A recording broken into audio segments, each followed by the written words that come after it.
what he is doing is what is called voodoo mathematics. It is a sacrilege in accounting to add profit or loss from other comprehensive income statements to profit or loss in the real P&L statement. It is not done anywhere. It is not done anywhere. You see, when you are assessing the health of every organization, like I've already told you, is the P&L statement of the organization that you use.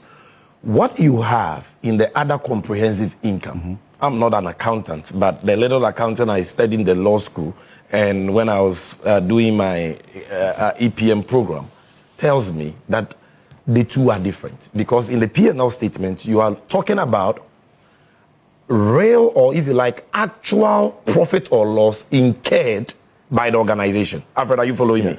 That is what you have in the profit and loss. It is a real or actual profit and loss that organization has incurred. That is what people technically will say realized. It means it has been incurred.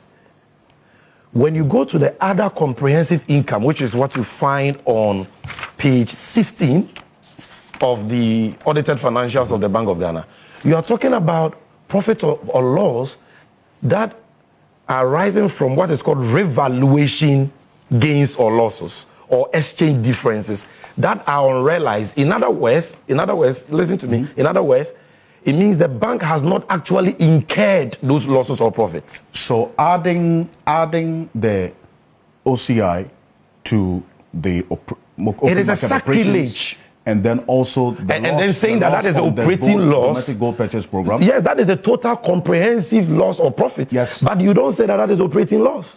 And you don't use total comprehensive loss or profit to assess the financial health of an organization.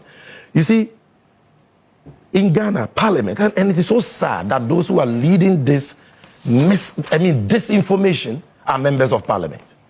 Because that Parliament, where Kojo Oppong Nkrumah is a member, Anta is a member, Gideon Boako is a member, passed the Bank of Ghana Act 612.